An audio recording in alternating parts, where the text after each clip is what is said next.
Hi, everyone. My name is Benno Papari, and this is the Songwriters on Process podcast.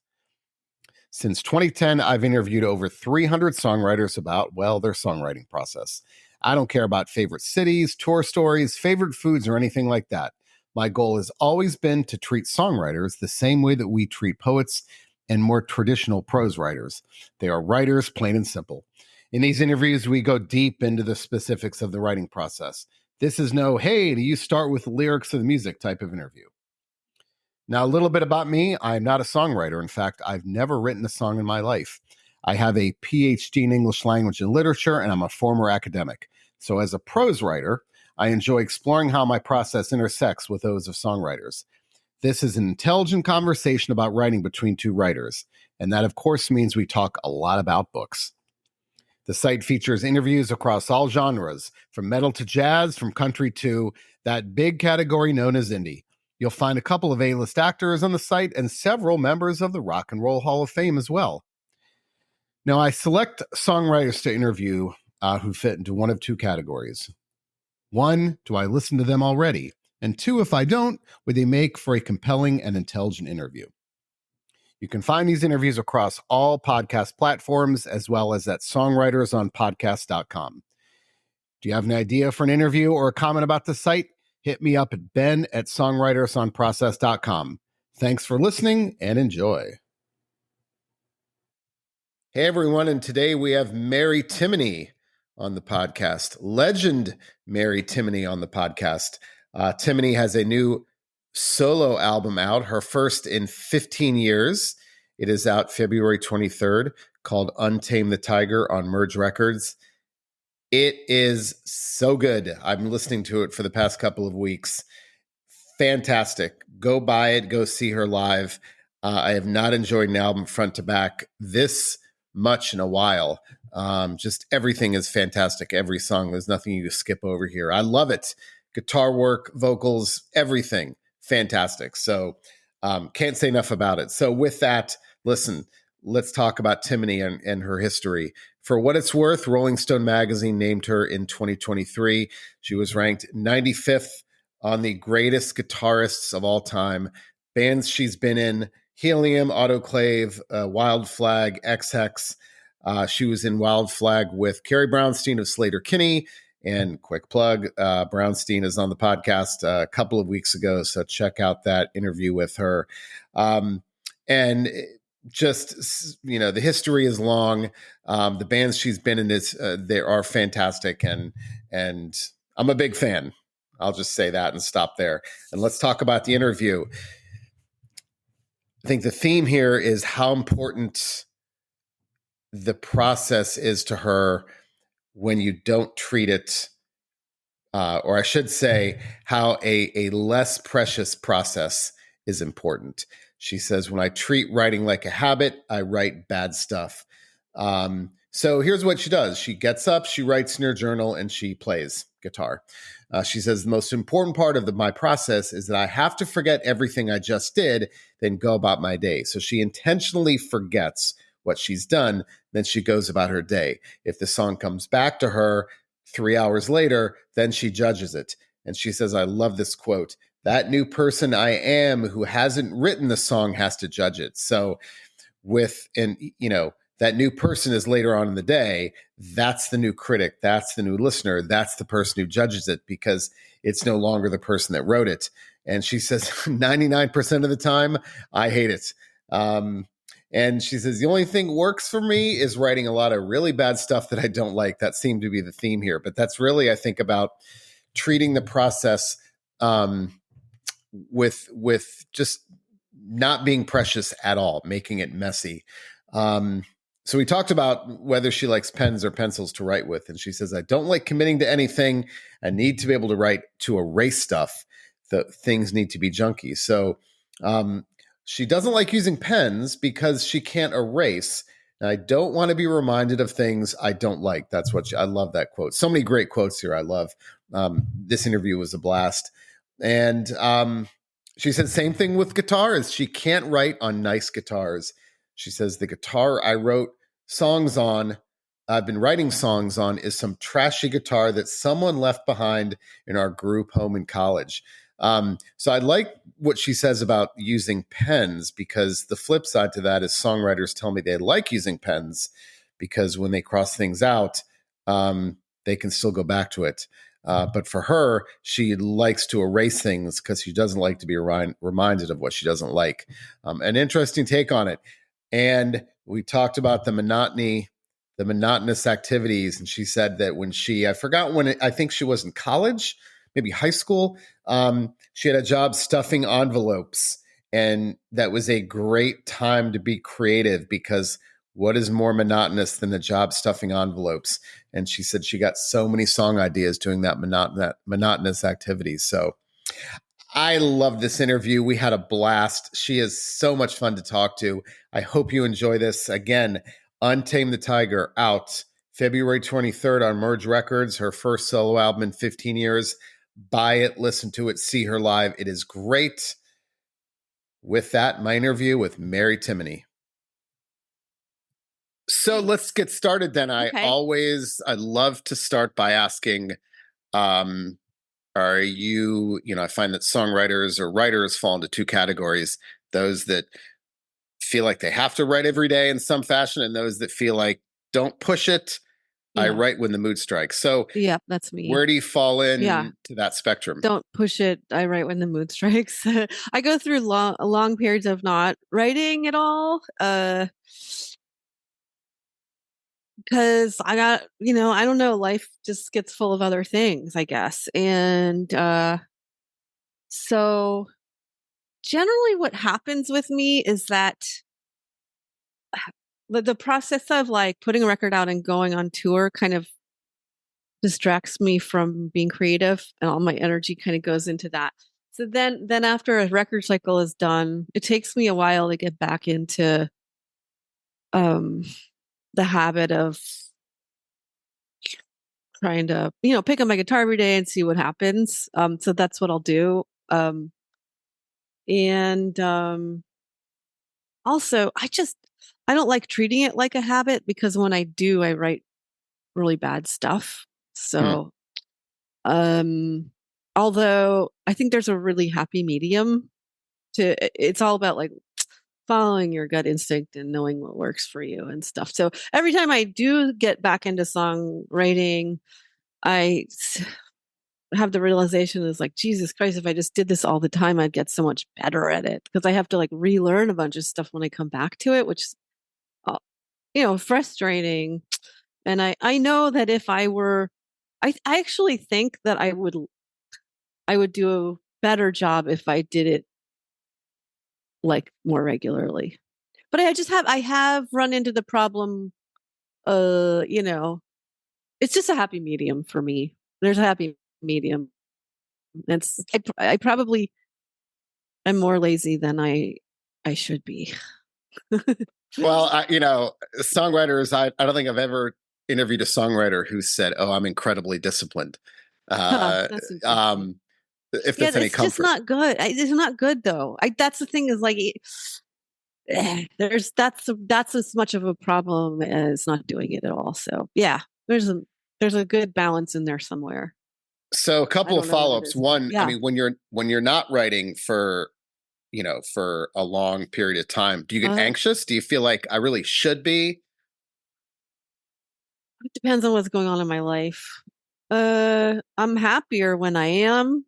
I think in some ways, although it's such a torturous process. So it's hard to say.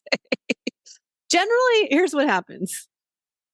I get in a mode of of wanting to write songs, and it does become a habit. I'll do it every morning for when I get up for, I don't know.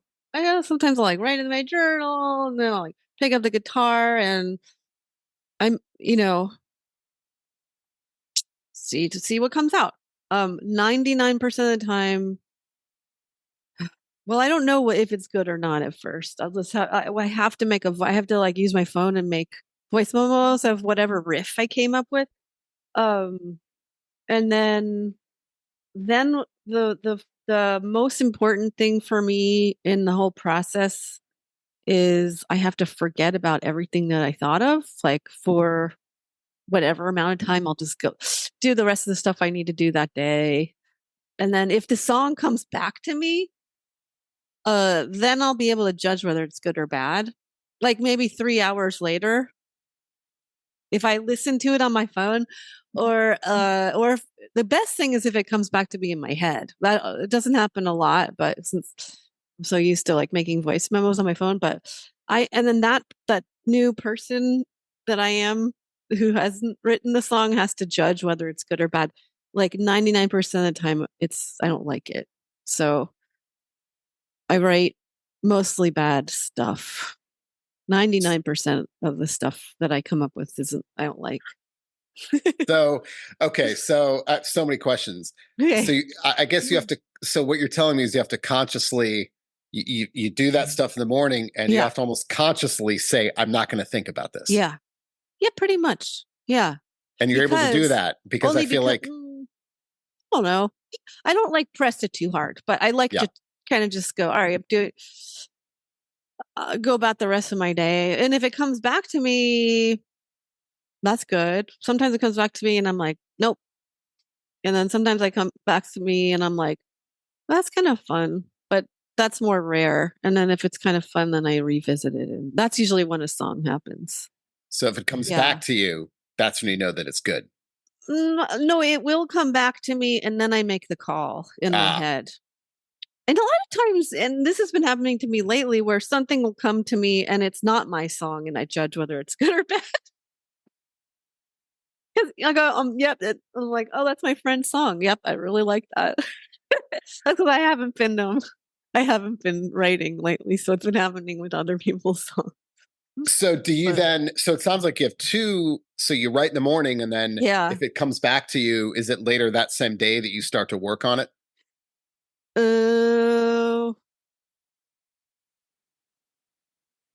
Yeah, usually if it comes back to me and I'm excited about it, then I'll go, if I have time, I'll go play it again. Yeah. So it's like, it's kind of in control of me. I'm not in control of it. Does that, you know what I mean? Yeah, like, I love that. Yeah, it is absolutely leading the way. Like that little kid in there who's playing with finger paints is like totally in charge of me. Yeah. Now, you mentioned journal writing. Is that a regular part of your routine also? Yes. Yeah. It's nothing great.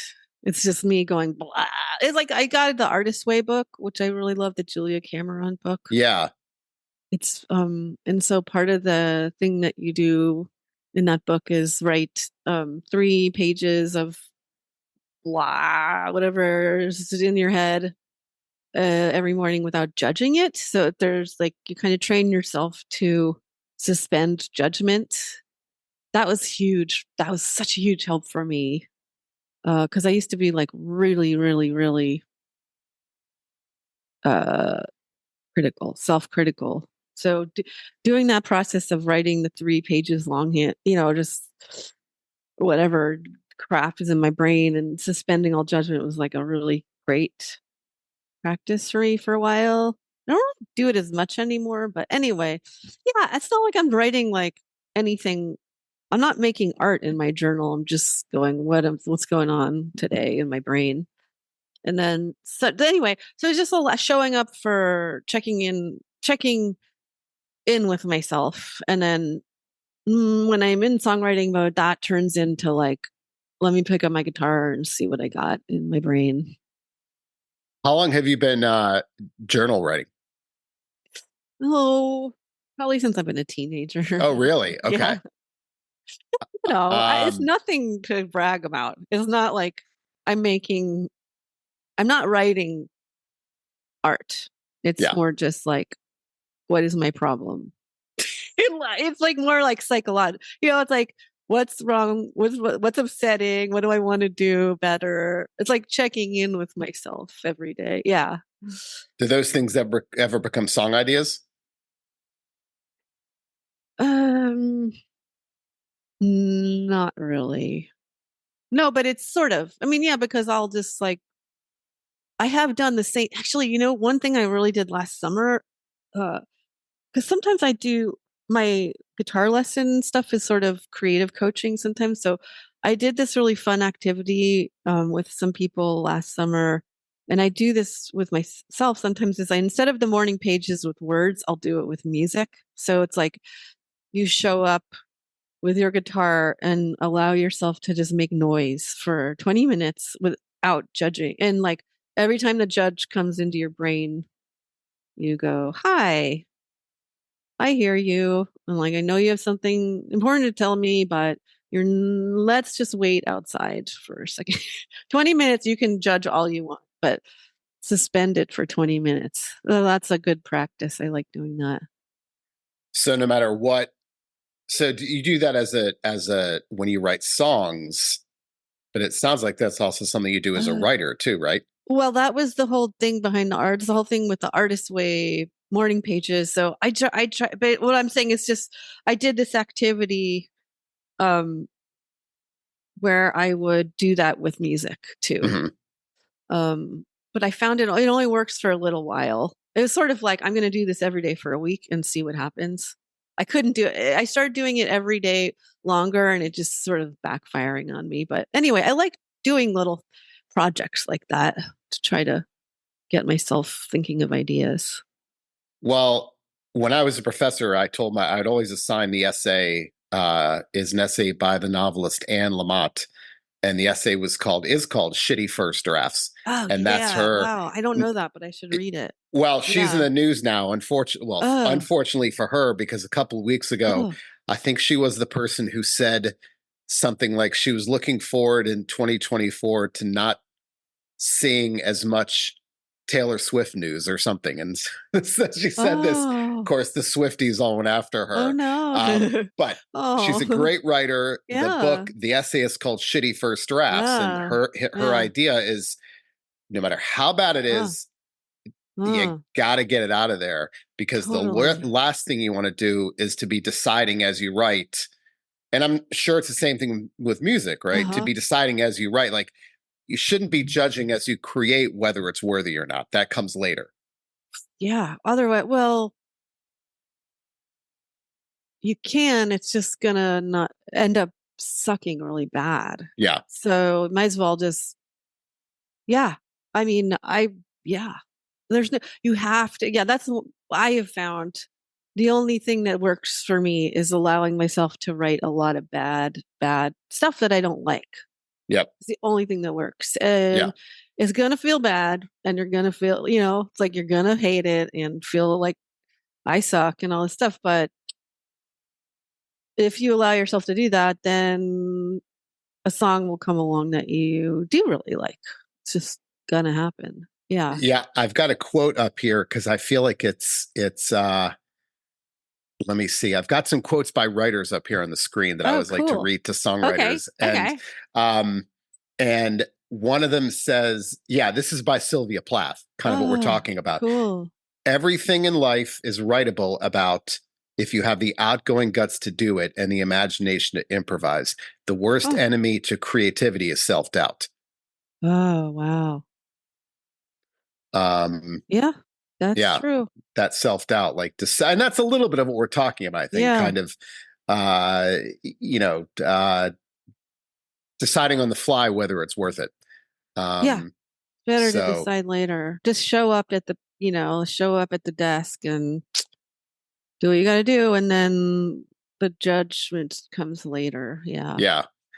So you mentioned voice memos, and I mentioned this to Carrie Yeah. Brownstein last week, and I said, "Is there any organization to the voice memos?" And if you could see the look on her face when I said that, because she knew like it was this incredible source of frustration. Like there's no Uh, organization, and it drives her crazy. yeah.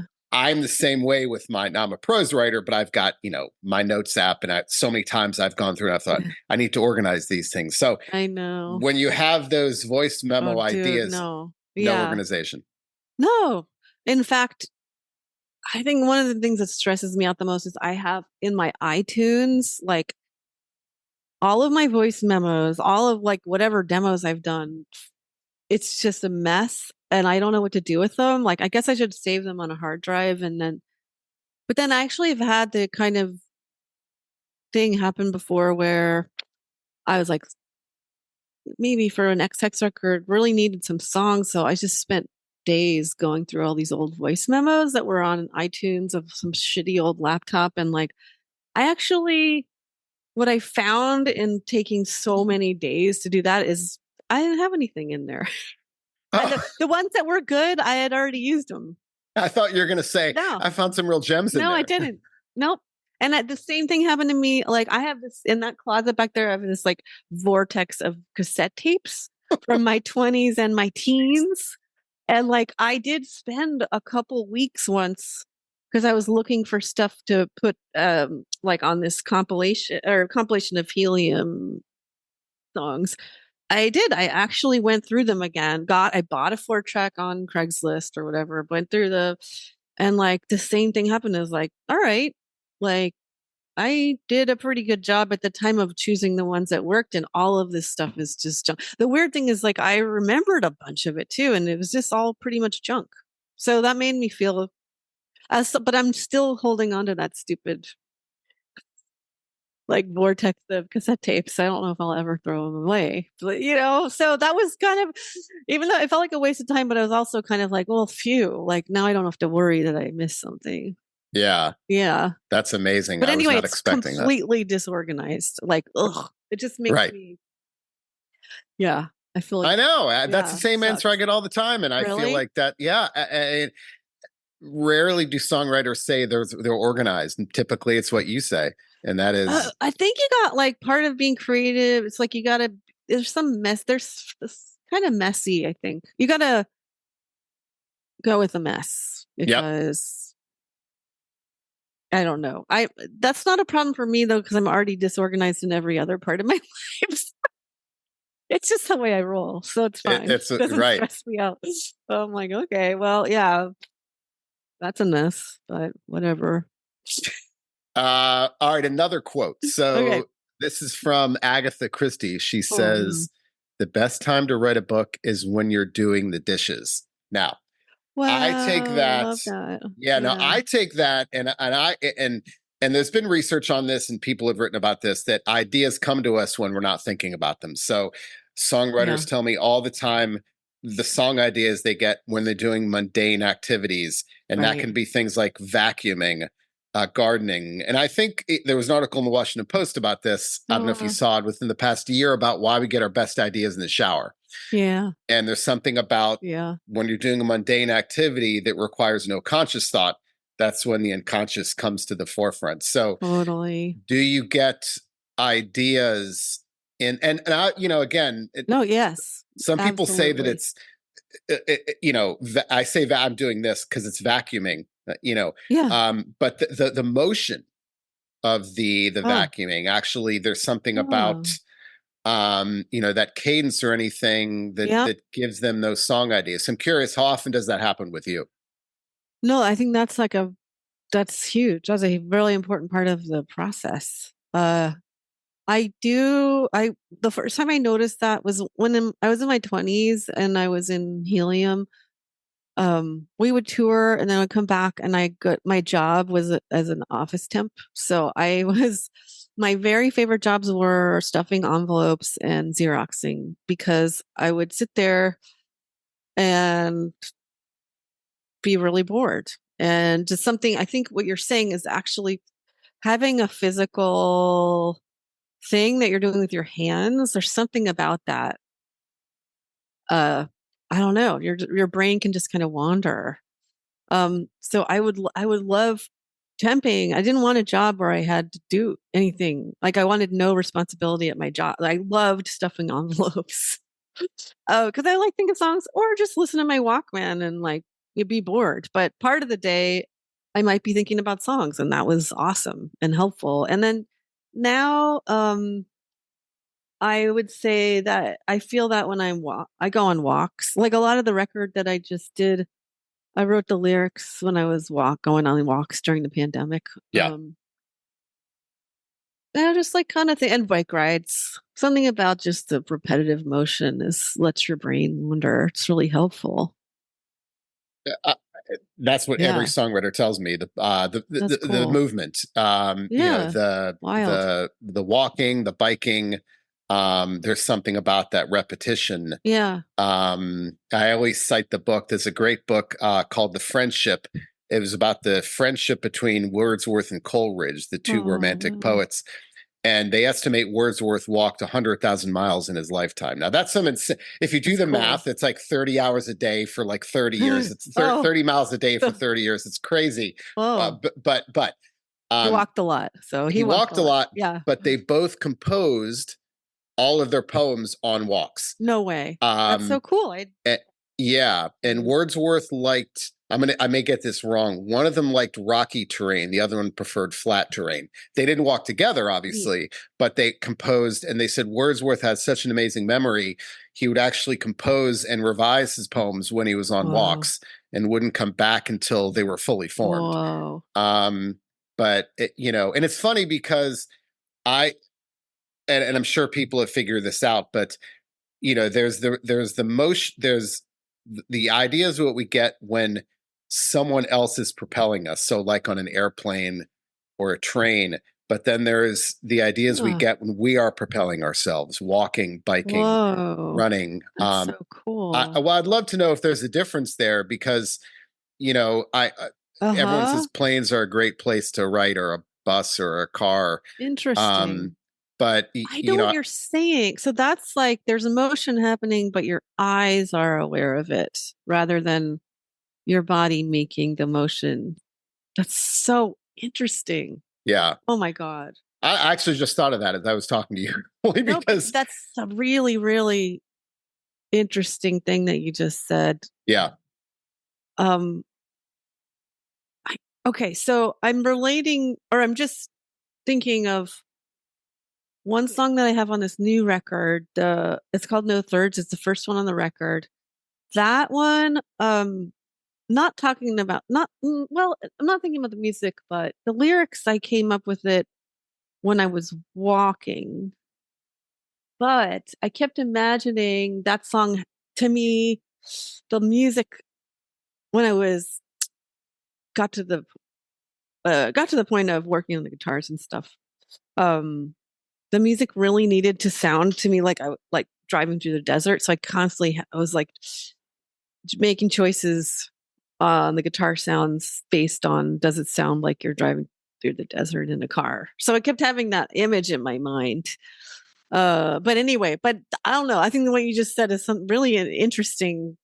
What is it about wandering and like moving that makes you feel like that other kind of part of your brain starts working, like the creative kind of dreamy part of your brain starts working, something about Yeah, it's like dreaming because when you're dreaming, oh my God, this is really weird, but have that kind of therapy that the rapid eye desensitization I've therapy, heard have of you it. heard of Yeah, that? Like, yeah. so I've done it before actually, and it was so wild. But basically, the therapist will go to the right and left with their finger, and your eyes are supposed to follow. So you say one thing, and then you follow this motion with your eyes, and then stop, and then your brain thinks of another thing, and it's sort of a way of undoing trauma. Anyway, I think maybe there's a part of your brain that dreams that I don't know what that is. It's a creative part of your brain that kind of can unravel like emotional things that have happened to you during the day. I do think that's what dreaming is. It's a way of processing the stresses of the day. So I'm Yeah. wondering if this is all connected, is what I'm saying. Because I know for songwriting, that's what being creative does for me is it it's a way of me channeling something, processing something that I need to process, like it's a way of soothing myself, uh, is really what it is. Sort of like dreaming. Dreaming does this, it's very similar to dreaming in a weird way. Anyway, these are all thoughts, but I don't know. Something about the motion of the eyes Hmm. makes your brain go into that place that's more creative and dreamy. So when you're, it's like hypnosis a little bit. Yeah. Yeah, Yeah. definitely. Yeah. So speaking of that, Yeah. I've got another great quote. Okay. This is the one that songwriters Let's do love. it. This is from the novelist E.L. Doctorow. So, Okay. and I'll read this twice because it's so good. Writing is like driving at night in the fog. You can only see as far as the headlights, but you can make the whole trip that way. Huh. Okay, I'll repeat that. Yeah, do it again. Okay. Writing is like driving at night in the fog. You can only see as far as the headlights, but you can make the whole trip that way. So, Huh. as a prose writer, Yeah. I subscribe to that. I don't feel like I have Huh. any right knowing what the document should look like when I'm done. Oh, That to me is a wow. limiting factor. But I'm curious as a songwriter, Uh-huh. um, I have no idea what's happening. Yeah. No idea. That yeah, same thing. You're just feeling it out. That's interesting because that's why I thought people who wrote prose knew what was happening. You don't feel like you know what's happening at all? no, Wow. I don't write fiction pieces, but but when I Well, read that I would short, think even more than you'd need to know what was happening if it's not fictional. Oh. I don't. So well, okay. I'm talking about the essays. Yeah. I think so. Right now, I'm reading the Best American Short Stories. It's the anthology they put out Cool. every year, and it's from a collection of all these different sources. And they have the author's notes in the end. Um, and it's interesting to read the author's notes because they talk about how the story came about. And most of them just say, "I had this idea in my head, and I started to write about it." And there's always some variation of the quote, you know, and I wanted to see where it would take me, or it was interesting to find out how this developed. So when they're writing, they're not really thinking about, oh, I've got this main character. I want them to be, here's how they're going to end up. It's almost, Wow. let me Okay. write. And wow, I didn't know that was going to happen. And I do hear that from novelists all the time too. Ah, wow. I did not know that about writers. I mean, that's exactly, yeah, I have no idea what's going on, but I just thought that was because it's more like poetry and that's makes more, writing lyrics Yeah. is more But as like, a songwriter, it sounds like oh you're man, rarely thinking, you I'm going to can't. write a song about this. Well, you can, and it's not going to be good. Like, Yeah. sure, you can do that. I mean, I've done that, and I don't like any of that, and so I just stopped doing that. Yeah. Yeah, I don't know what's going to happen, and I've gotten to the point now that uh, that I actually do believe it's coming from somewhere else. It's not me. I do. I mean, even like I guess I am. It's. I do kind of believe that. I believe that we are just vessels and we're just catching it. It's like out there, and yeah, that's the only way I have to believe that because it's the only way it works for me. It's like my only control is just catching a good one if I do. Yeah. So I just feel like I'm a radio that you know what I mean? Like the Yeah. ideas are all floating around and we're all listening because in a way that is absolutely true because all we're doing is telling stories and we're just taking it's a giant web of people that are making things and we're all kind of in this together and all that it's like I don't know. I used to when I was younger think that I was doing something new and uh it all was coming from me and as older I've gotten I've realized I'm just listening to stuff and yeah, it's all coming from other people and other, you know. Anyway, I don't know what I'm saying exactly, but I just don't feel like I have a lot of my only job is to listen, you know what I mean? Like rather than I'm not making it happen. Because anytime I've tried to make things consciously, they end up sucking. So when it comes time to write, are you a pen and paper person or a computer person for lyrics? Oh, for lyrics, definitely pencil and like Pencil. yeah.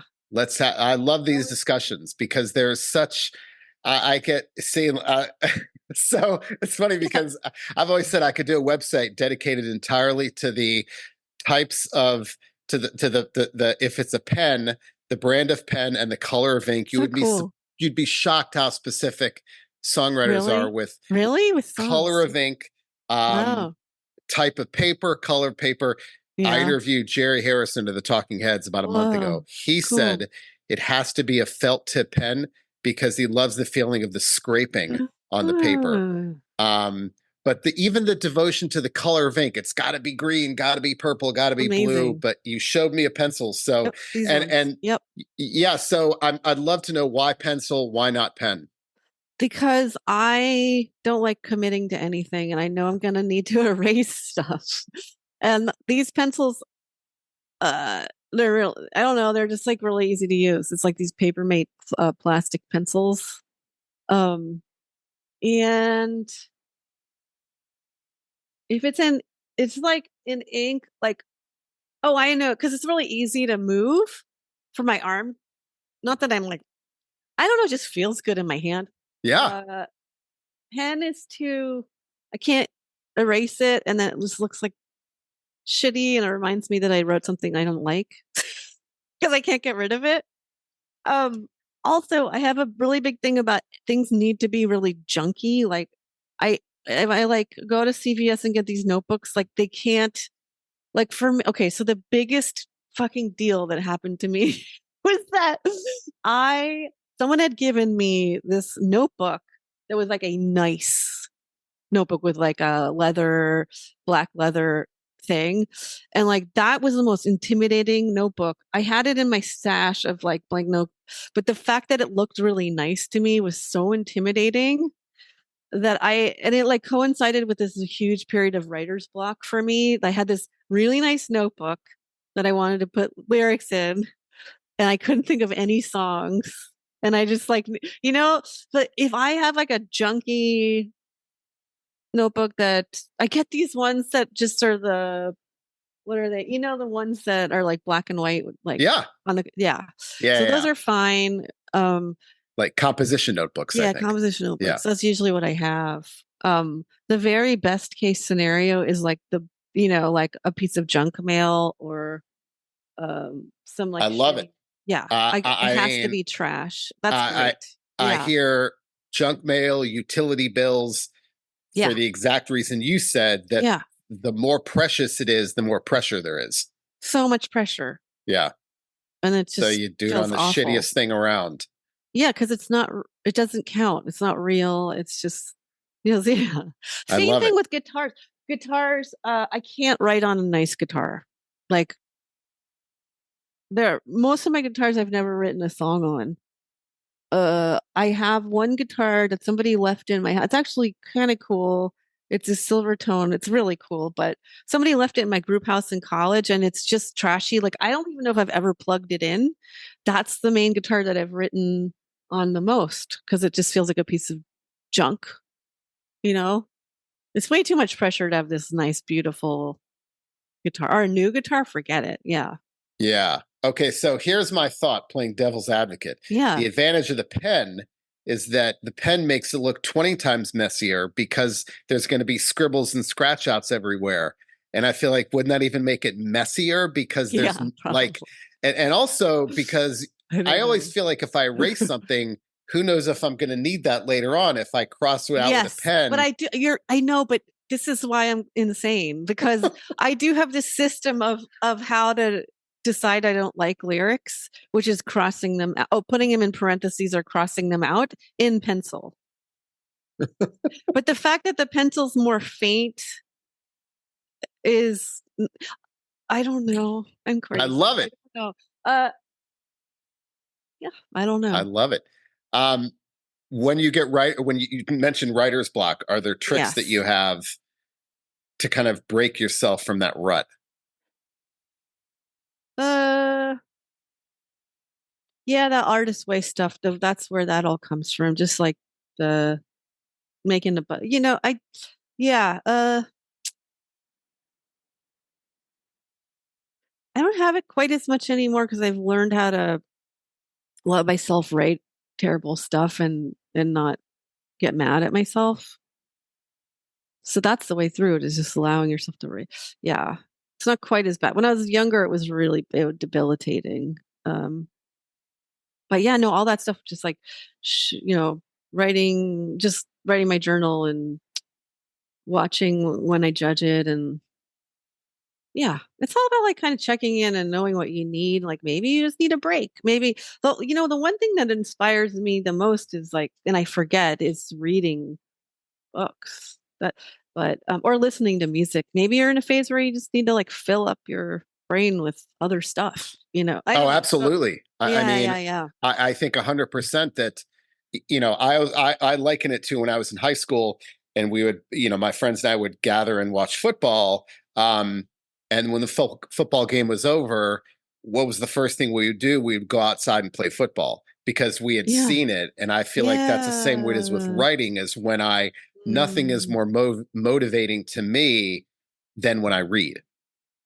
cool. Oh, motivating is interesting word.